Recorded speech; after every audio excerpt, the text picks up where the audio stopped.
महाशिवरात्रि के विषय में भिन्न भिन्न मत हैं। कुछ विद्वानों का मत है कि आज के ही दिन शिवजी और माता पार्वती विवाह सूत्र में बंधे थे, जबकि अन्य कुछ विद्वान ऐसा मानते हैं कि आज के ही दिन शिवजी ने कालकूट नाम का विष पिया था, जो सागर मंथन के समय समुद्र से निकला था। ज्ञात है कि यह समुद्र मंथन देवताओं और असुरों ने अमृत प्राप्ति के लिए किया था। एक शिकारी की कथा भी इस त्योहार के साथ जुड़ी हुई है कि कैसे उसके अनजाने में की गई पूजा से प्रसन्न होकर भगवान शिव ने उस पर अपनी असीम कृपा की थी। यह कथा पौराणिक शिव पुराण में भी संकलित है।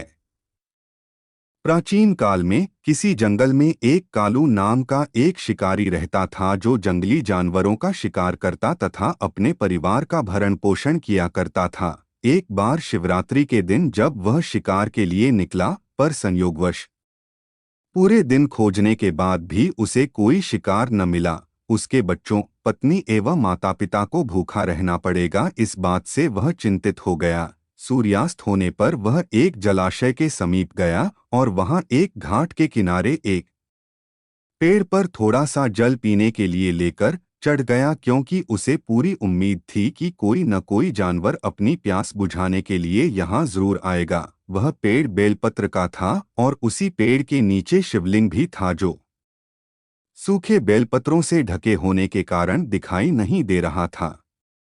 रात का पहला प्रहर बीतने से पहले एक हिरनी वहां पर पानी पीने के लिए आई। उसे देखते ही शिकारी ने अपने धनुष पर बाण साधा। ऐसा करने में उसके हाथ के धक्के से कुछ पत्ते एवं जल की कुछ बूंदें नीचे बने शिवलिंग पर गिरीं और अनजाने में ही शिकारी की पहले प्रहर की पूजा हो गई। हिरनी ने जब पत्तों की खड़खड़ाहट सुनी तो घबराकर ऊपर की ओर देखा और भयभीत होकर शिकारी से कांपते हुए स्वर में बोली, मुझे मत मारो। शिकारी ने कहा कि वह और उसका परिवार भूखा है, इसलिए वह उसे नहीं छोड़ सकता। हिरनी ने वादा किया कि वह अपने बच्चों को अपने स्वामी को सौंपकर लौट आएगी, तब वह उसका शिकार कर ले।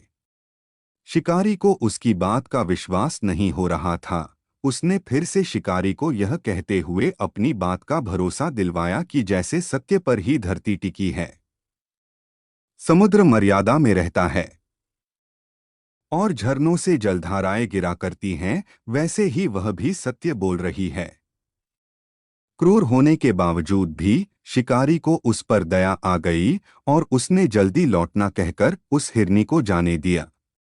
थोड़ी ही देर बाद एक और हिरनी वहां पानी पीने आई। शिकारी सावधान हो गया, तीर सांधने लगा और ऐसा करते हुए उसके हाथ के धक्के से फिर पहले की ही तरह थोड़ा जल और कुछ बेलपत्र नीचे शिवलिंग पर जा गिरे और अनायास ही शिकारी की दूसरे प्रहर की पूजा भी हो गई।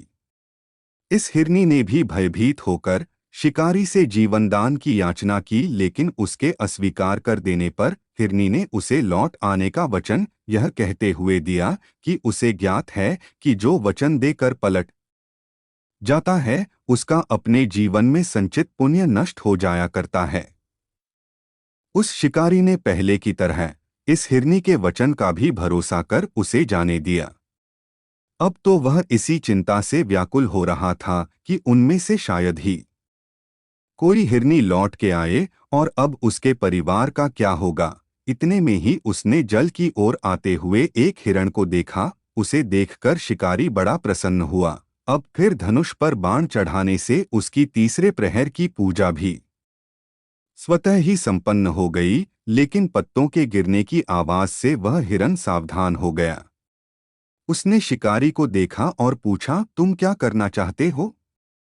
वह बोला, अपने कुटुंब को भोजन देने के लिए तुम्हारा वध करूंगा। वह मृग प्रसन्न होकर कहने लगा, मैं धन्य हूं कि मेरा यह शरीर किसी के काम आएगा।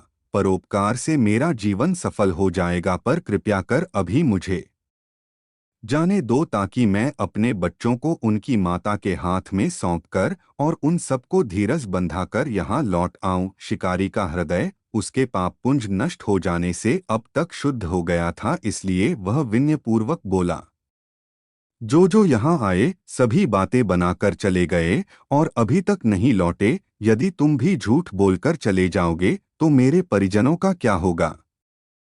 अब हिरन ने यह कहते हुए उसे अपने सत्य बोलने का भरोसा दिलवाया कि यदि वह लौटकर न आए तो उसे वह पाप लगे जो उसे लगा करता है, जो सामर्थ्य रहते हुए भी दूसरे का उपकार नहीं करता। शिकारी ने उसे भी यह कहकर जाने दिया कि शीघ्र लौट आना। रात्रि का अंतिम प्रहर शुरू होते ही उस शिकारी के हर्ष की सीमा न थी, क्योंकि उसने उन सब हिरन हिरनियों को अपने बच्चों सहित एक साथ आते देख लिया था। उन्हें देखते ही उसने अपने धनुष पर बाण रखा और पहले की ही तरह उसकी चौथे प्रहर की भी शिव पूजा संपन्न हो गई। अब उस शिकारी के शिव कृपा से सभी पाप भस्म हो गए, इसलिए वह सोचने लगा, ओह, ये पशु धन्य हैं जो ज्ञानहीन होकर भी अपने शरीर से परोपकार करना चाहते हैं। लेकिन धिक्कार है मेरे जीवन को कि मैं अनेक प्रकार के कुकृत्यों से अपने परिवार का पालन करता रहा। अब उसने अपना बाण रोक लिया तथा मृगों से कहा कि वे सब धन्य है तथा उन्हें वापस जाने दिया। उसके ऐसा करने पर भगवान शंकर ने प्रसन्न होकर तत्काल उसे अपने दिव्य स्वरूप का दर्शन करवाया तथा उसे सुख समृद्धि का वरदान देकर गुह नाम प्रदान किया। मित्रों, यही वह गुह था जिसके साथ भगवान श्री राम ने मित्रता की थी। शिव जी जटाओं में गंगा जी को धारण करने वाले, सिर पर चंद्रमा को सजाने वाले, मस्तक पर त्रिपुंड तथा तीसरे नेत्र वाले, कंठ में कालपाश नागराज तथा रुद्रा शमाला से सुशोभित, हाथ में डमरू और त्रिशूल है, जिनके और भक्तगण बड़ी श्रद्धा से जिन्हें शिवशंकर, शंकर, भोलेनाथ, महादेव, भगवान आशुतोष, उमापति, गौरीशंकर, सोमेश्वर, महाकाल, ओंकारेश्वर, वैद्यनाथ, नीलकंठ, त्रिपुरारी, सदाशिव तथा अन्य सहस्त्रों नामों से संबोधित कर उनकी पूजा अर्चना किया करते हैं। ऐसे भगवान शिव एवं शिवा हम सबके चिंतन को सदासदैव सकारात्मक बनाएं एवं सबकी मनोकामनाएं पूरी करें।